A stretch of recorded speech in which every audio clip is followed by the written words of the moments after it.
contemplation, 1 hour of reflection is more meritorious than up to 70 years of worship. And that's because some of these times, what's called dry worship, what we do sometimes, it's like you're going in there and you're praying and you're done and you take 60 seconds.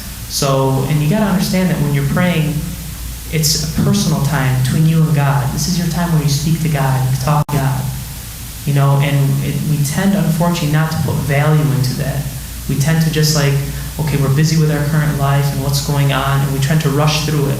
But when it comes to other aspects, we tend to devote a lot of time, and sometimes it's not necessary to devote that and allocate that time to those acts. So, inshallah, we could all learn from this and try to grow and expand upon that.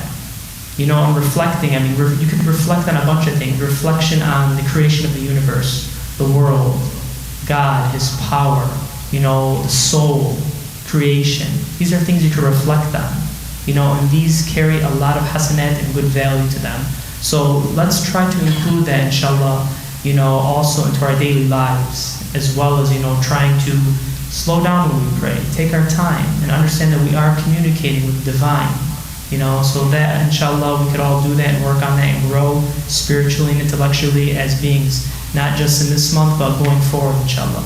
So with that being said, I want to bring up our speaker for the evening, for our 10th night. And it's my honor and great privilege to introduce the Imam here, our beloved Imam at the Islamic Center of America. Let's have a loud salawat ala Muhammad and Ali Muhammad for Samahat al-Sheikh Dr. Ibrahim Kazaruni. Loud salawat, please.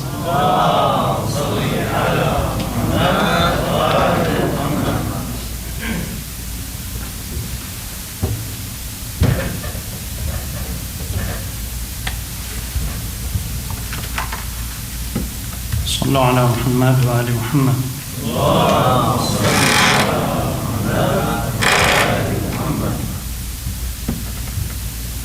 بسم الله الرحمن الرحيم. الحمد لله الفاشي في الخلق حمده،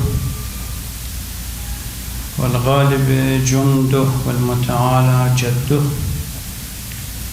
نحمده على نعمه التوام وآلائه العظام،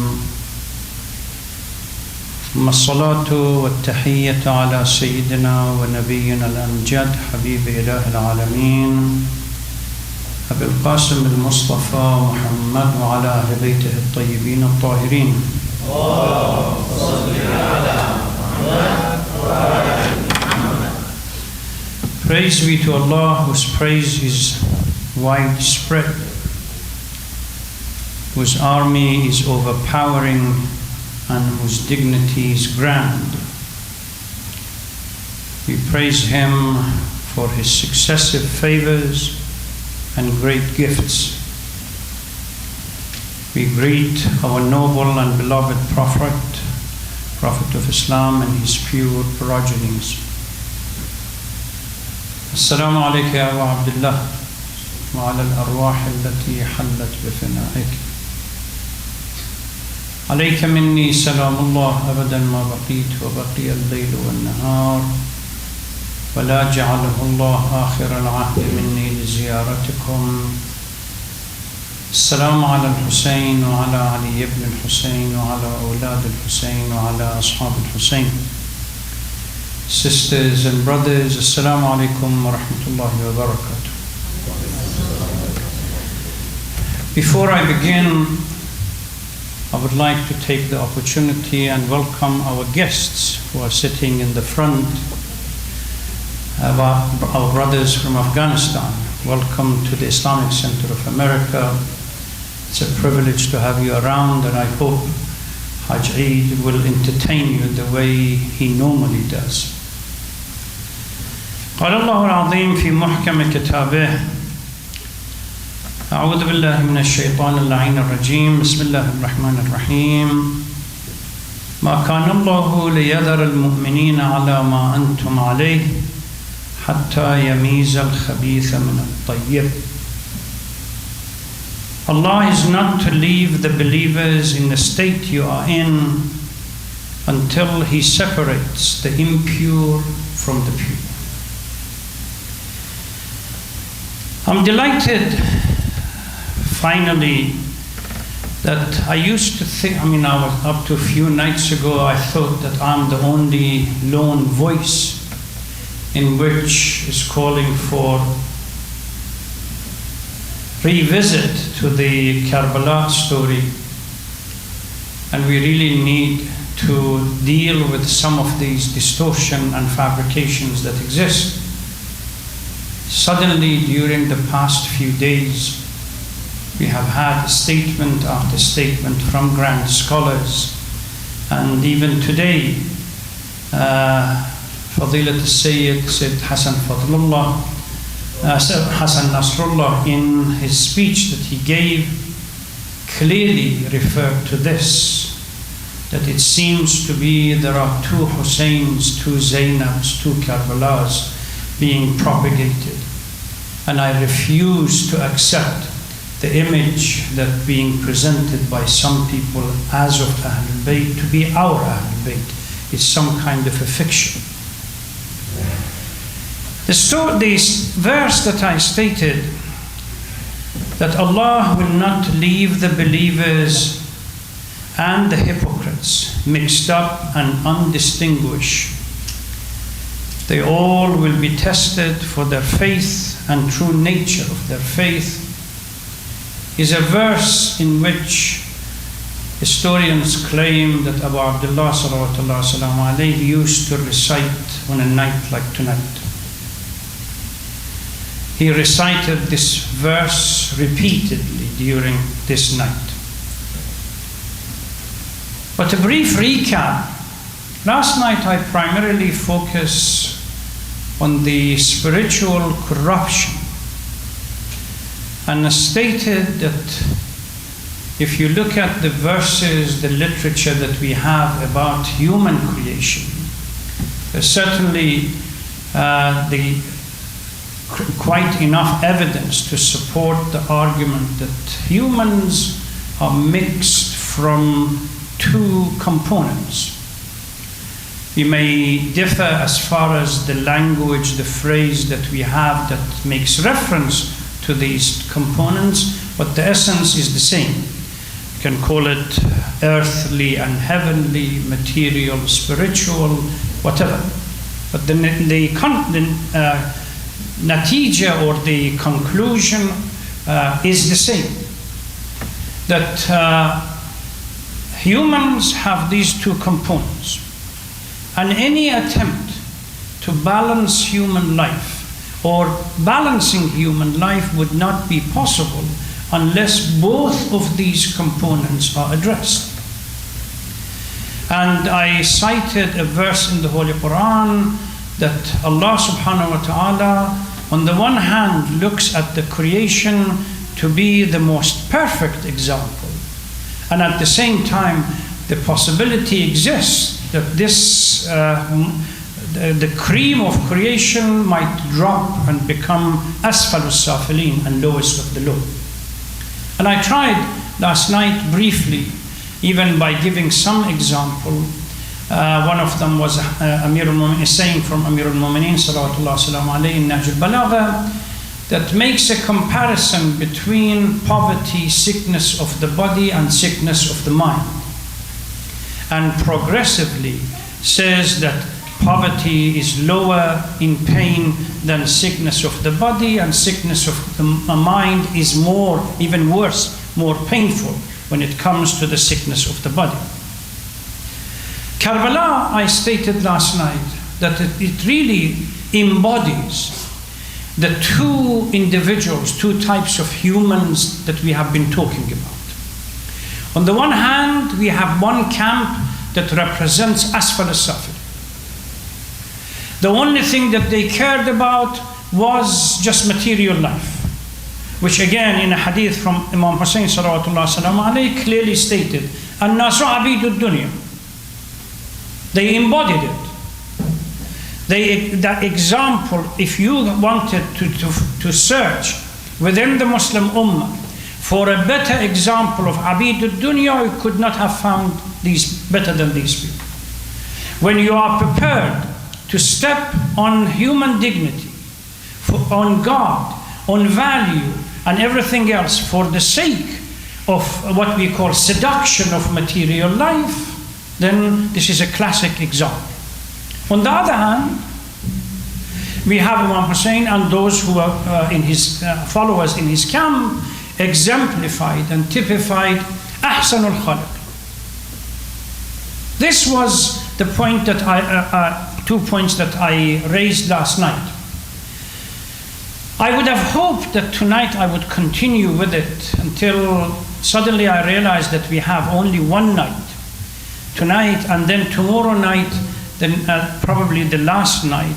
I want to dedicate tomorrow night to Zainab Sallallahu Alaihi Wasallam. Because if you look at the story, the uprising of Karbala, there are two individuals that work together and two phases.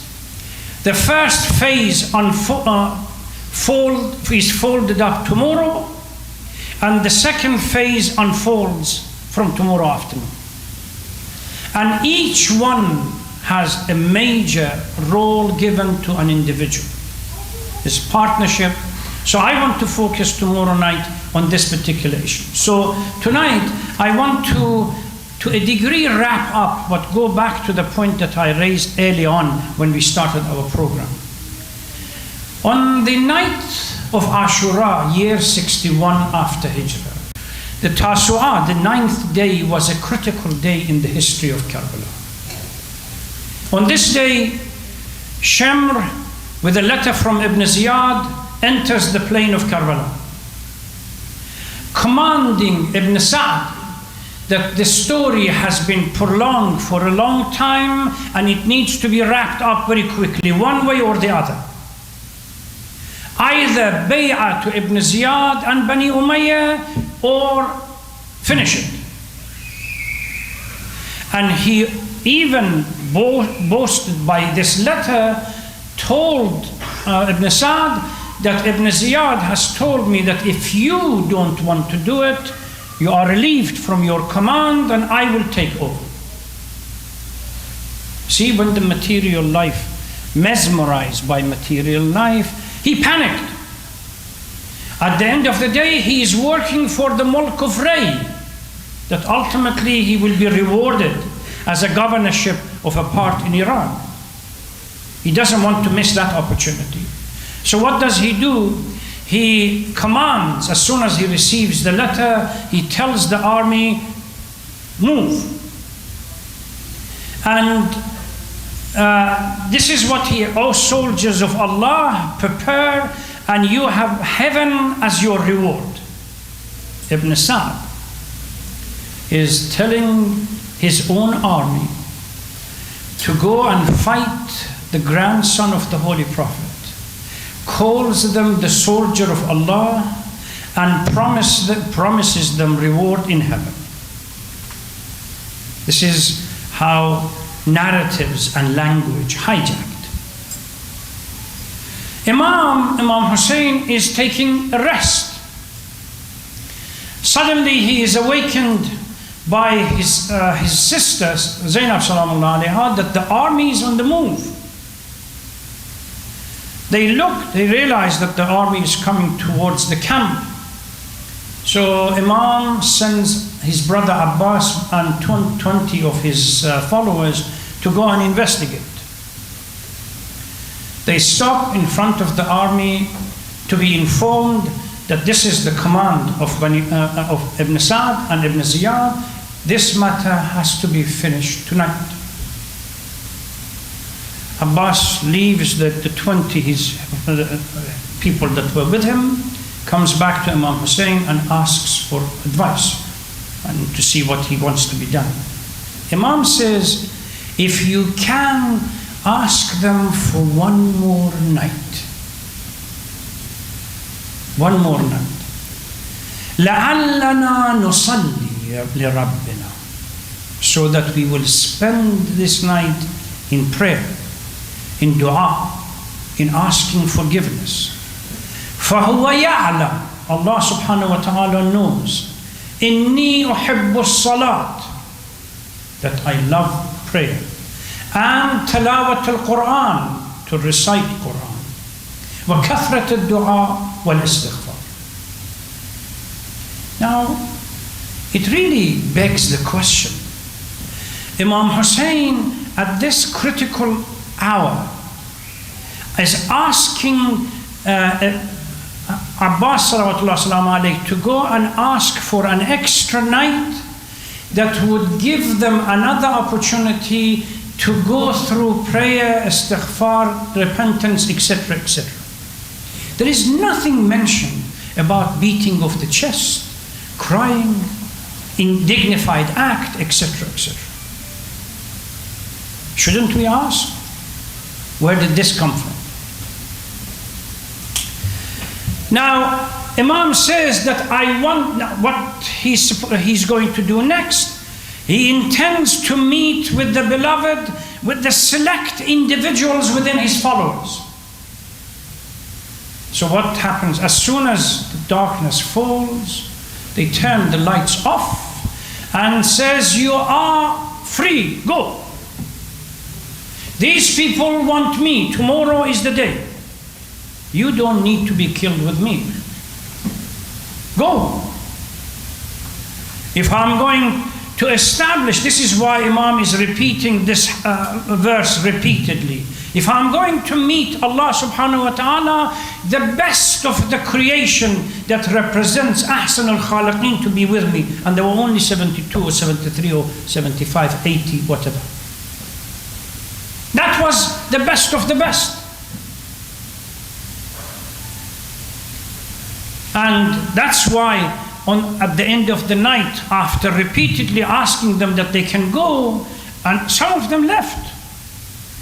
But the ones that stayed with him, so where can we go? Person after person is answering the question, how can we stand on the day of justice and face your grandfather or your mother or your father to be asked that at the hour of the need we deserted you?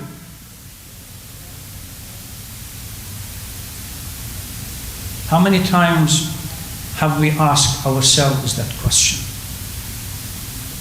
When we confronted with haqq and batil, are we prepared to stand for haqq and justice even if the price is too high?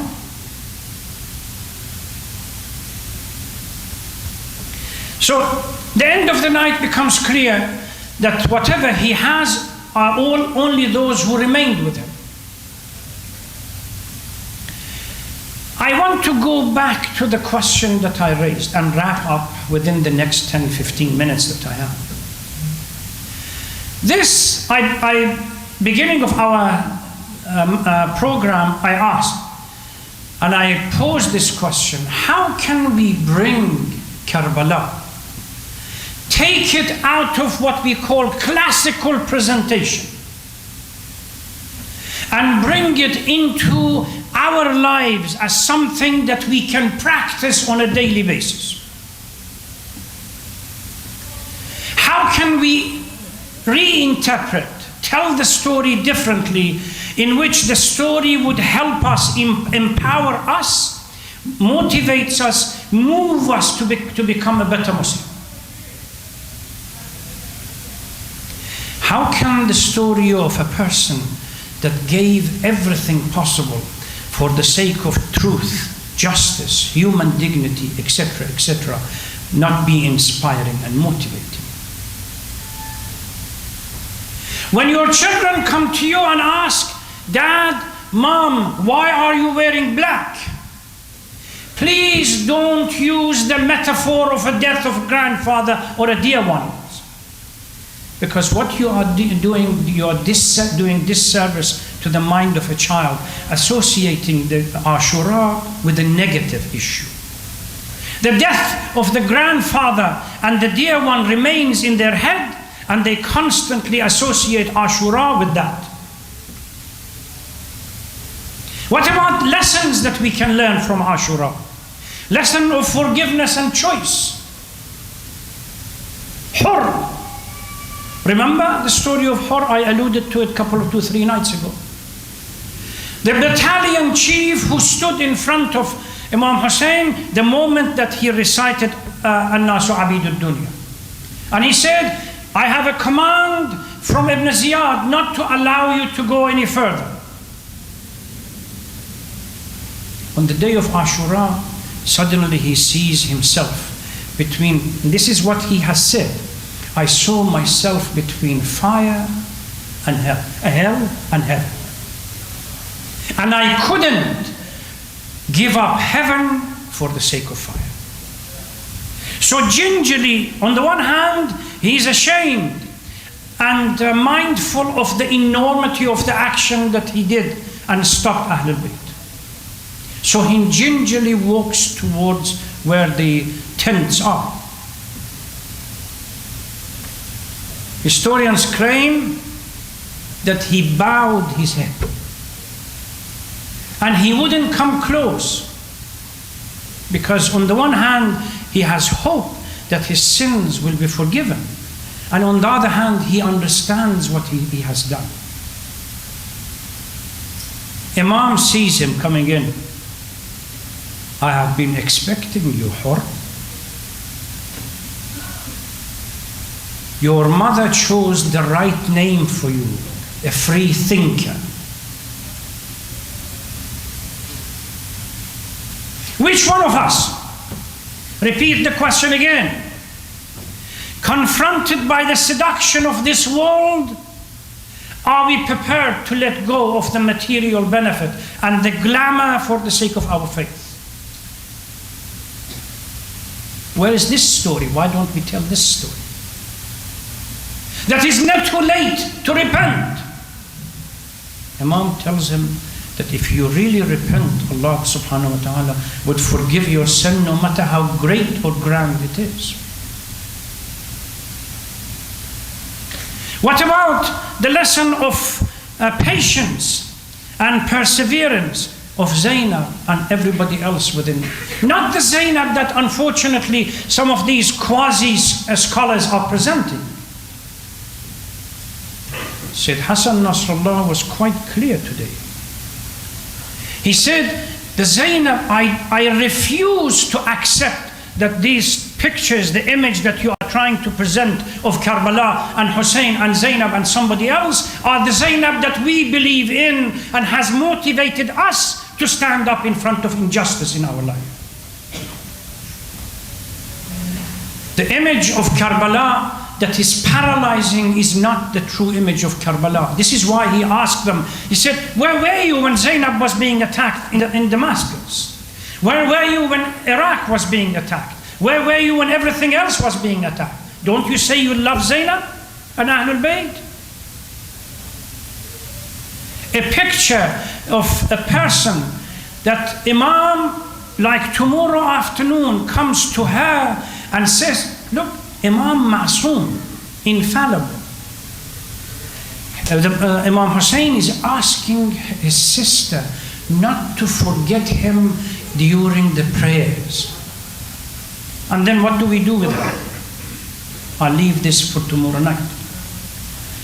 No wonder Marhum Mutahari said something, that Imam Hussein and Karbala has been mutilated, or the Shahada of Imam has been repeated 3 times.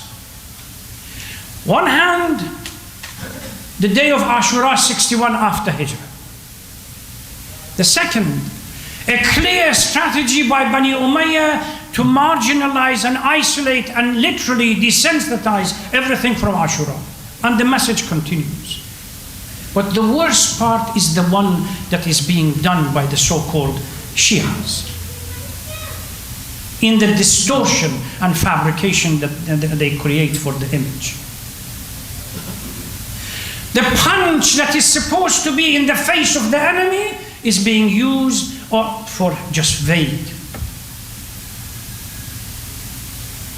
Why not the lesson of Abbas and his devotion to his brother and love to his brother and submission? Why not the lesson of pride in one's faith? The fact that we are prepared to sacrifice everything for it. In kana dinu Muhammadin, if the faith that Muhammad brought to us is not going to stand and be strengthened unless by my sacrifice I'm prepared to give it. The lesson of dignity, not to accept humiliation. Hayhat min nadhilla. We repeatedly say these, but we don't practice it. Why the understanding of victory? That we are obligated to protect Islam and stand to justice without doing the calculation to see whether the conclusion is guaranteed for us. Pleasing Allah subhanahu wa ta'ala on the inspiration to be obedient to Allah and our Creator. What about using these examples? Giving generously.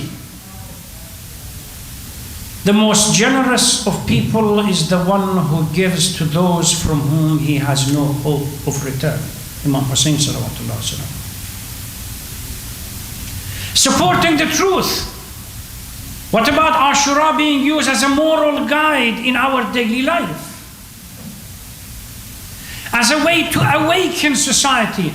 Again, we go back to Marhum Mutari. He says, if you don't learn anything from Ashura, but this message, to be able to recognize the Shamr of your time with the Hussein of your time and the Yazid of your time, you've done the best.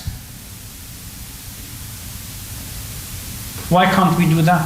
Why can't we bring these issues into the conversation?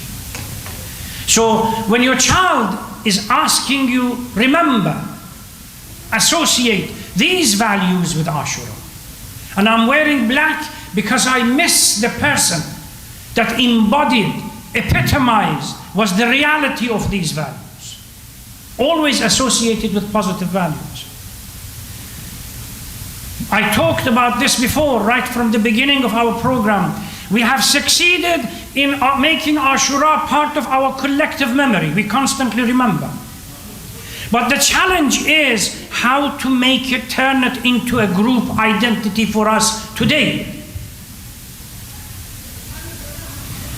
If Hussein gave his life, you save a life under his name. If you believe that he stood for peace, you try, help bring peace to communities that they are torn apart.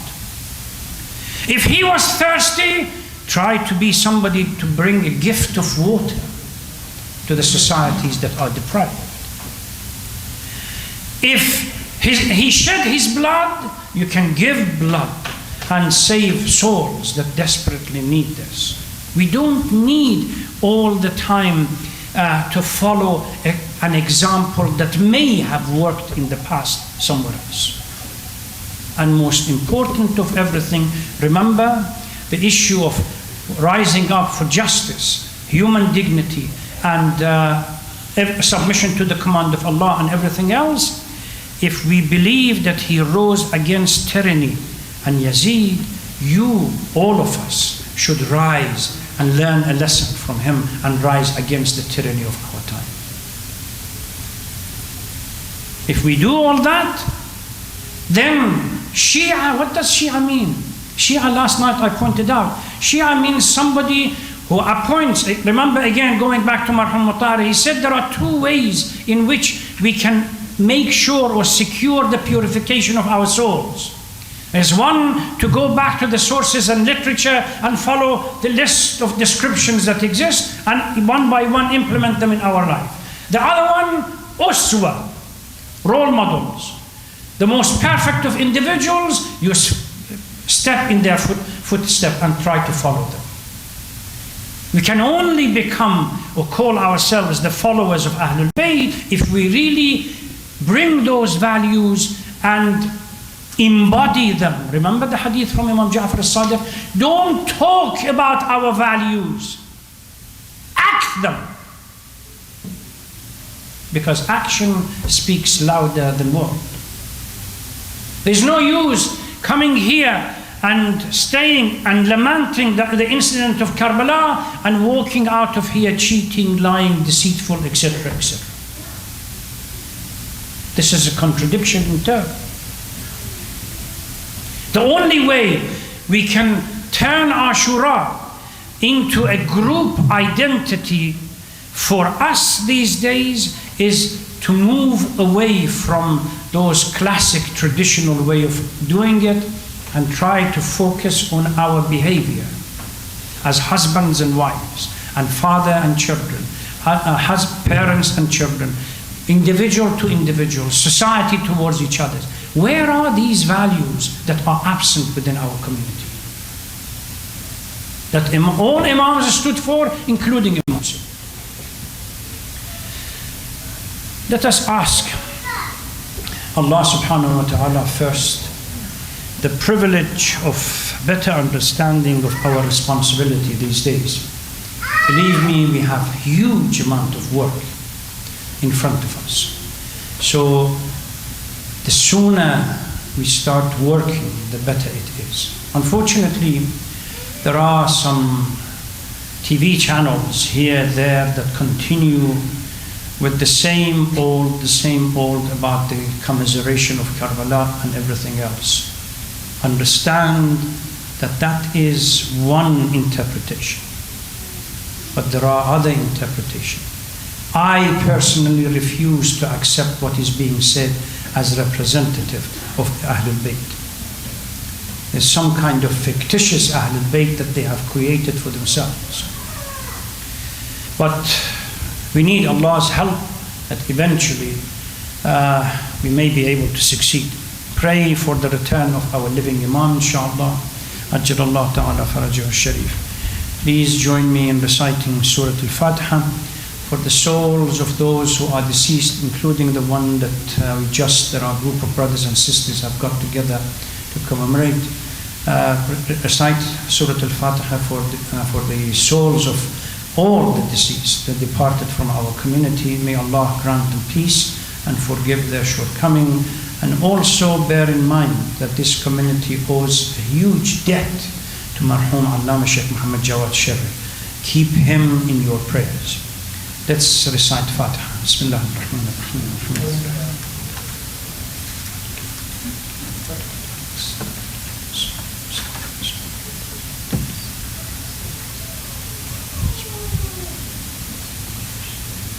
Thank you very much. Wassalamu alaikum.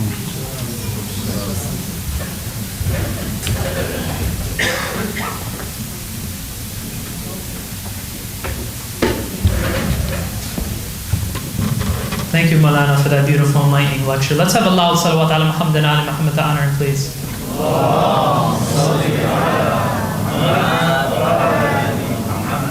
You know, he makes a lot of great points, and inshallah we're all paying attention and learning from them. I also want to thank our guests for joining us. I hope you guys enjoy your stay, and I hope you have learned something and you're growing as well, as we all seek to grow and understand and become better people.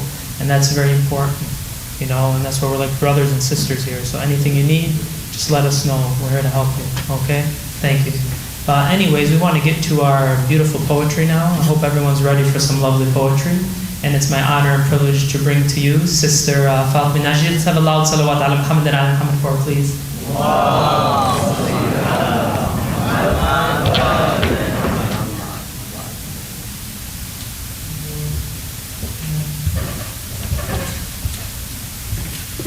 Dear brothers and sisters, respected scholars, Assalamu alaikum jami'an wa rahmatullahi wa barakatuh.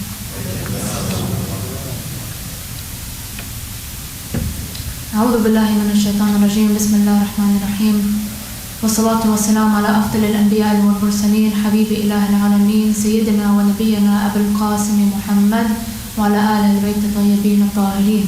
اللهم صل على محمد. The moon with moments in the night collide. For the moon hasn't been given the right to hide. It shies from Karbala as Hussein bids goodbye. It must remind itself that upon it Hussein relies. It stands above the world and even the sun, but it surely knows and regrets that it can't save Hussein's son. And with its tears it begins to heal all wounds, and from these tears Hussein's protection blooms. For each Imam this moon For each imam, this moon sets in the night's darkness, and with all of its power and grit, it stands to be ageless. So with this might, it can be everything for these leaders. Every love they need in their heart anchors. This is the moon being held up in the shadows of the night. And so upon the path of these nobles, all being bestowed as light. O moon who has seen all tragedy, how is it that you rise nightly? For haven't your eyes become heavy with hardship and tribulation? Haven't your eyes become heavy with hardship and tribulation? Though it is your presence that soothes these imams' misfortune. Though it is your presence that soothes these imams' misfortune. Salawat ala Muhammad wa ali Muhammad.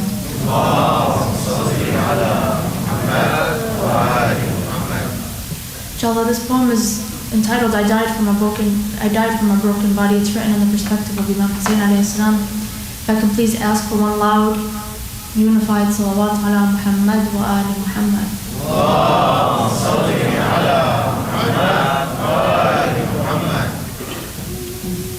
I can only hold so much. My body has left my head, and from my head I yearn a touch. In what world is my pure body and holy head not weighty? In what world is my pure body and holy head not weighty? They've split me in two because they couldn't carry the weight of me.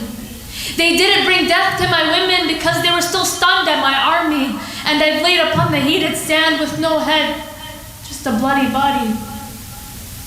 My heart yearns for peace. This world has betrayed me. My martyrdom was my release. My life was torn in pieces. One of them, my brother. Another, my sister. The rest of them, my separated limbs in the quiet river. I've begged the wind's strength to bring my limbs together. Though all had left me alone, cold and dismembered, left to wither. I've called for help from all, but none had come to me. Today I see people crawl. The world won't answer to the injustice inflicted upon me and my family. When I was killed and beheaded, my women weren't let free. My vision was upon them as my head upon a spear they would carry. So I saw them through the dead eyes still in my head, and in them you'd find tragedy. My battered heart ached. To their wounds I alone tend. I left them with a thirst unslaked.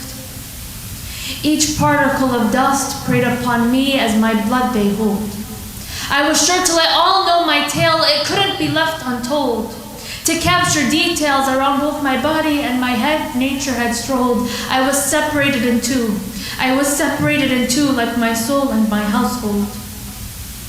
My life was the life of sadness. So from my Lord I've begged for certainty. At my door, the needy are needless. At my door, the needy are needless. Towards my endless wounds, nothing could tend. There's only one direction worth your time, and that is me, your friend. If only my story in each heart would continue to trend, because I was blessed with a great 72 to help defend. At all 72 faces, I gave all of my bravery as they tried to sway it to ashes. They broke all of me in a slow emotional death that led me to no head. So much loss. I first lost my mind, and then from my neck I bled. My Lord has asked of me, and so I served, all to stop evil to spread. There's nothing in this world I'd rather do instead. There's nothing in this world I'd rather do instead. I am thankful for my breaking. Severed and left with no coffin, my Lord has soothed my aching. I've been separated like my brother, Abbas, because we were too great. I've been separated like my brother, Abbas, because we were too great. Zainab contained love for me and Abbas, regardless of our fate. After our tragedy, Abbas and I equaled 5. After our tragedy, Abbas and I equaled 5, leaving Zainab in prostrate. Against all of this grief, sorrow, and victory, nothing could equate. How can I mend all of their wounds? I am dead, too far away from them, so I hope the flower of truth I planted blooms. I wanted the peace that the winds carry to breathe into my oppressors. I wanted the peace that the winds carry to breathe into my oppressors. They brought me grief that left me shredded in two as its pain anchors. Their swords and their spears, this head and this body dismembers, and I'm no longer able to protect my sister and daughters. My life has gone away with truth. With my son Sajjad it'll reside, and soon truth will be found in our youth. Soon truth will be found in our youth. So remember me when you see the number 2. Remember me when you see the number 2. Love and visit me, and I shall do the same for you. I have enough of everything, for every being, not only a few. I am alone and I am a stranger, so give me the love you grew. I am alone and I am a stranger, so give me the love you grew. My head is lonely in one place, my body lonesome in another. So don't think I've died in grace. In what world is my pure body and holy head not weighty? They've split me in two because they couldn't carry the weight of me. They've split me in two because they couldn't carry the weight of me. Wassalamu alaikum wa rahmatullahi wa barakatuh. Salawat ala Muhammad wa ali Muhammad. Allahumma salli ala Muhammad wa ali Muhammad.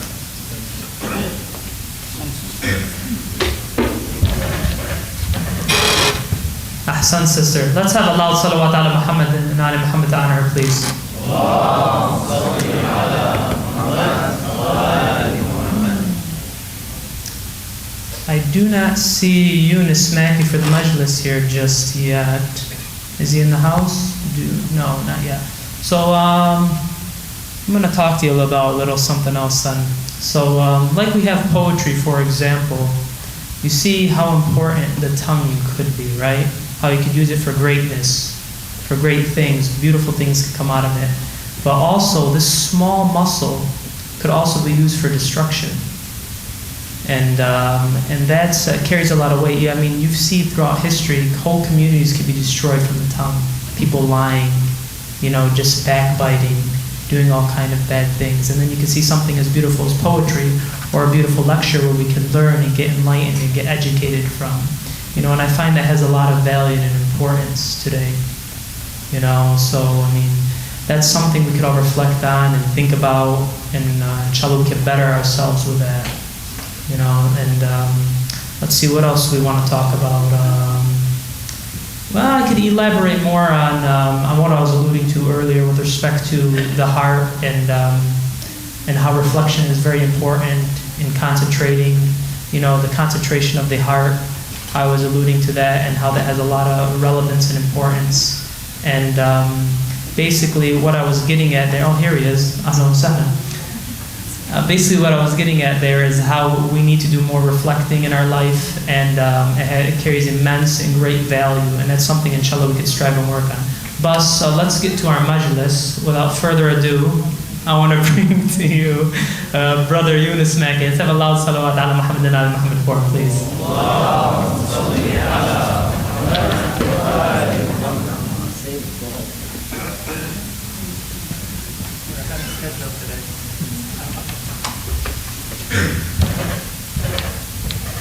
صلوا على محمد وآل محمد.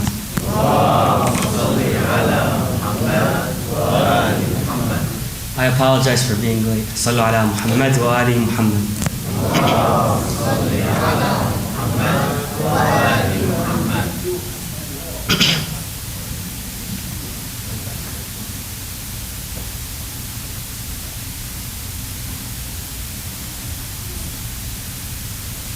أعوذ بالله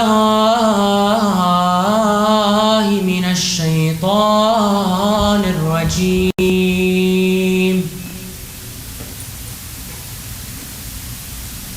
بسم الله الرحمن الرحيم. صلى الله عليك يا سيدي ويا مولاي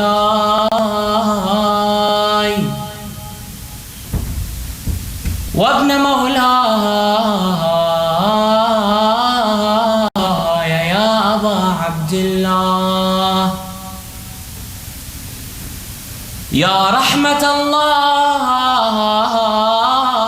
الواسعة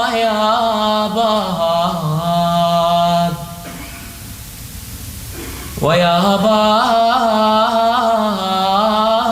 نجاة الأمة، يا ليل طول ساعاتك، يا ليل أحمل آهاتك، يا ليل طول ساعاتك يا ليل احملاتك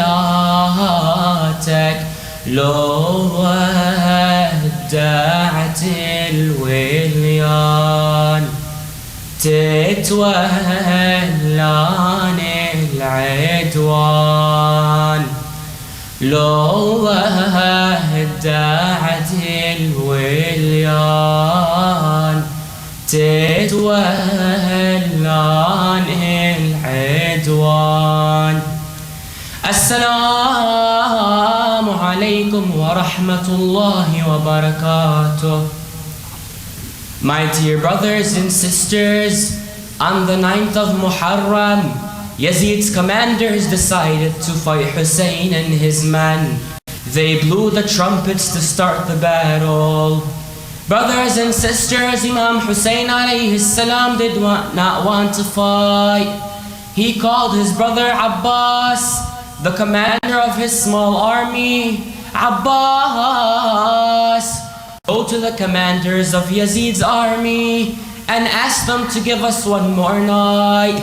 We will be ready tomorrow. Abbas went with Hussein's request. It was granted. Brothers and sisters, why didn't Hussein ask for one more night?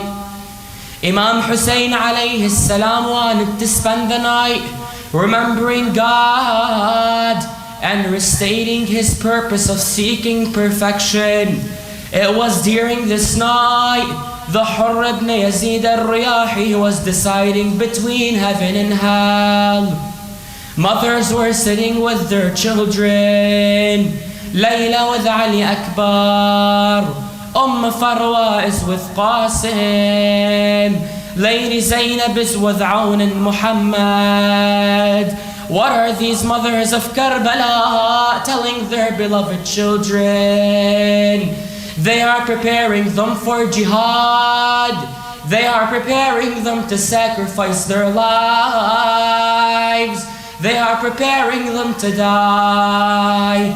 My dear brothers and sisters, imagine a mother sending off her son to death. Why? Because they know Hussein is on the right path to save Islam. Let us send our salutations to those mothers of Karbala.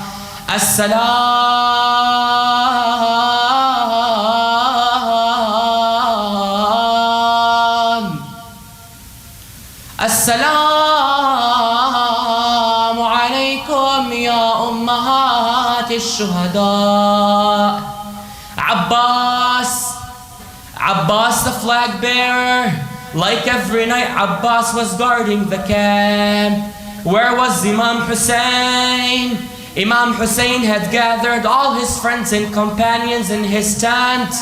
Imam Hussein told them, my friends, my companions, tonight is the last night. Tomorrow is the day of Ashura. Tomorrow is the day of Shahada. Tomorrow is the day of martyrdom. None of us will be spared by Yazid soldiers. Imam Hussein continued, my friends, my companions, you have suffered enough. There is still time to save your life. There is still time to save your lives. Escape in the darkness of the night. I will have no objections. You are free. You are free, my companions. I will forgive you. Go, my friends. Go, my companions. The enemies have come after me and not you. Imam Hussein then blew the candles off. There was total darkness. Brothers and sisters, anyone could have escaped without being seen or embarrassed. Brothers and sisters, what would we have done if we were on that night? After a while, Imam Hussein alayhi salam lit the candles again.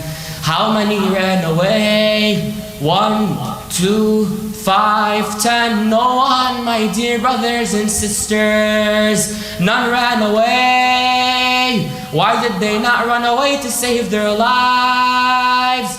Because my fellow followers of Hussein, they had recognized the truth. Because they knew Hussein was right. Because they knew Hussein was on the true path. Because they knew their sacrifice would save Islam. Hussein was blessed with true friends and best companions. Faithful, they were all faithful, truthful and pious. Our greetings to those 72 martyrs of Karbala for that great sacrifice for Islam. Assalamu alaikum ya shuhada Karbala. Imam Hussein bore witness that there is no companions better than his. Imam Hussein made the biggest sacrifice in one day, in the time between Fajr Salat and Asr Salat. Imam Hussein sacrificed his brothers, nephews, children, companions, all on the land of Karbala. He remained patient after seeing so many dead in one day. Did Imam Hussein complain? No, my dear brothers. No, my dear brothers and sisters, Imam Hussein never complained. Instead, Imam Hussein, after sacrificing his son Ali Akbar, he looked towards the sky and he began to repeat, Allahumma sabran sabra. Ya Allah, give me more patience. Ya Allah, is there anything else that I can give for your sake? Allah's will was Hussein's command. Hussein was prepared and willing to sacrifice his family. He never prayed to Allah to save his family. Instead, he prayed for patience. For patience and for patience. The camp of Imam Hussein spent their night praying, bidding farewell and sharpening their swords. Yet brothers and sisters, where was Lady Zainab? My dear brothers and sisters, let us close our eyes. Let us take our hearts to Karbala on a night like tonight. On an hour like this hour, it is as if Lady Zainab is looking up onto the battlefield with tears in her eyes as she besieges the night. O night, prolong your hours. O night, protect these flowers. O night, prolong your hours. O night, protect these flowers. If from me you flee, sorrows will follow me. Ya Lil طول ساعاتك يا ليل أحمل آهاتك يا ليل طول ساعاتك يا ليل أحمل آهاتك لو ودعت الوليان تتولاني العدوان.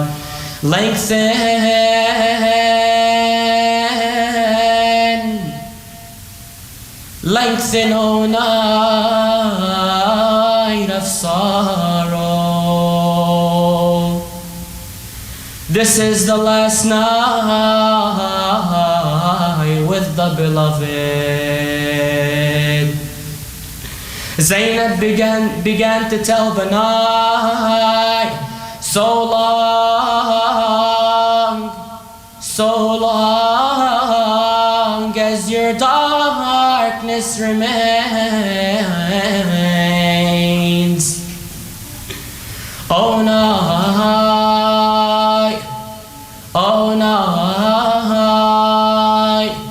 with you I will stay away. Only tonight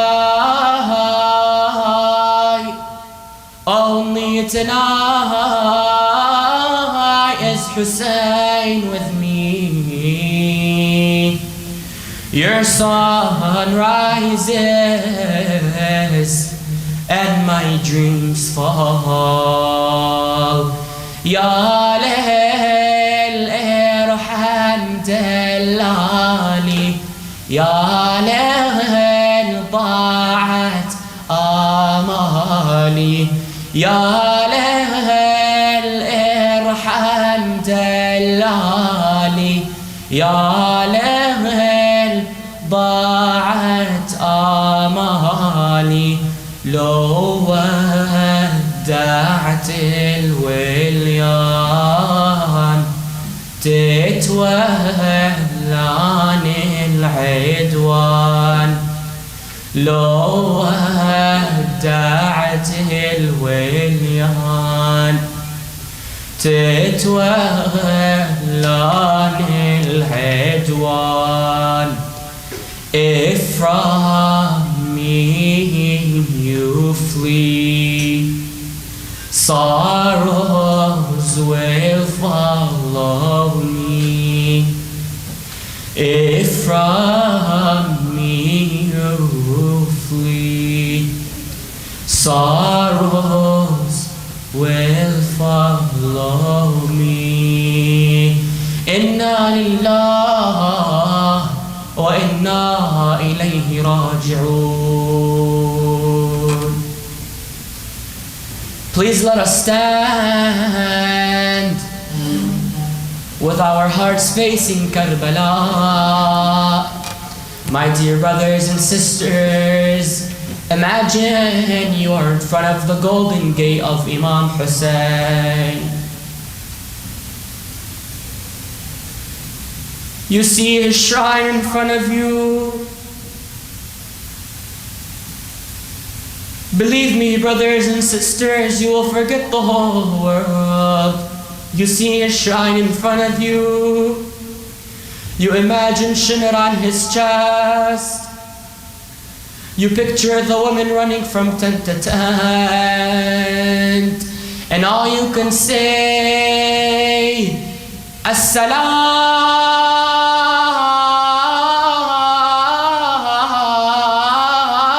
Assalamu alayka ya Abu Abdullah. Assalamu alayka ya ibn Rasulillah.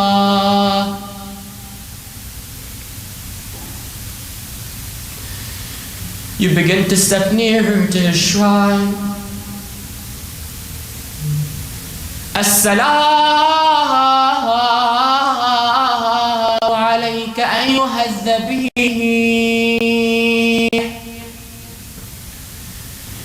Assalamu alayka ayyuha al-tarih. Assalamu ala al-Husayn. Together, my dear brothers and sisters. Assalamu ala al-Husayn. Wa ala Ali ibn al-Husayn. Wa ala awlad al-Husayn. Wa ala أصحاب الحسين وعلى الذين بذلوا مهجهم دون الحسين. السلام على الحوراء زينب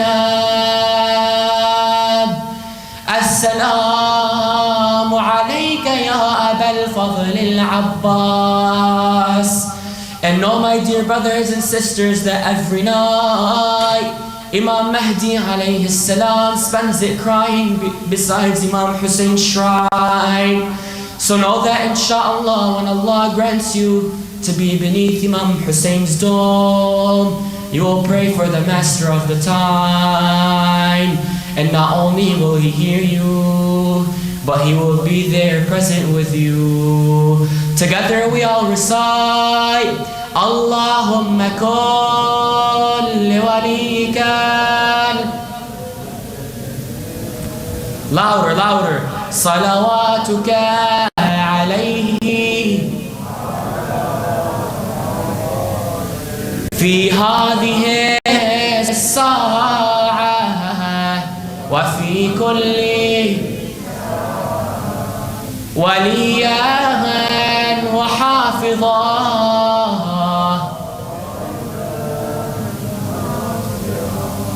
ودليلا وعينا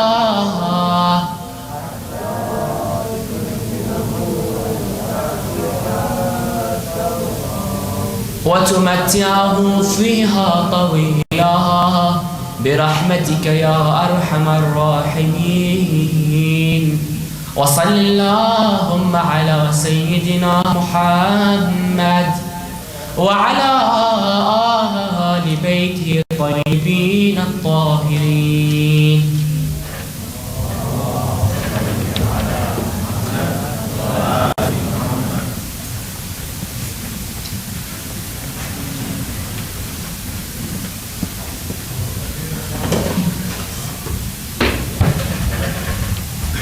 Thank you for that beautiful majlis. Let's have a loud salawat ala Muhammad and ala Muhammad to honor him, please.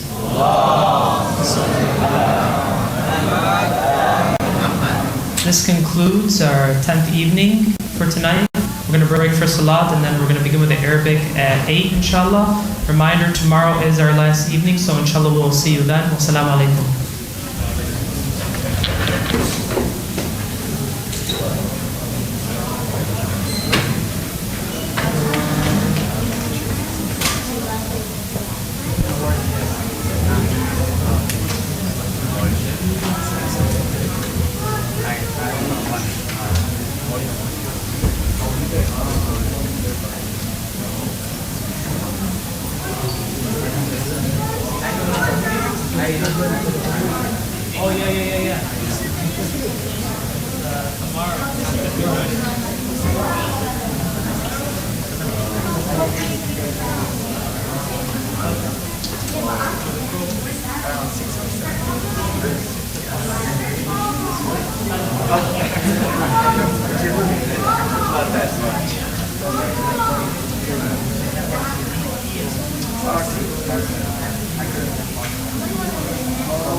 Thank you.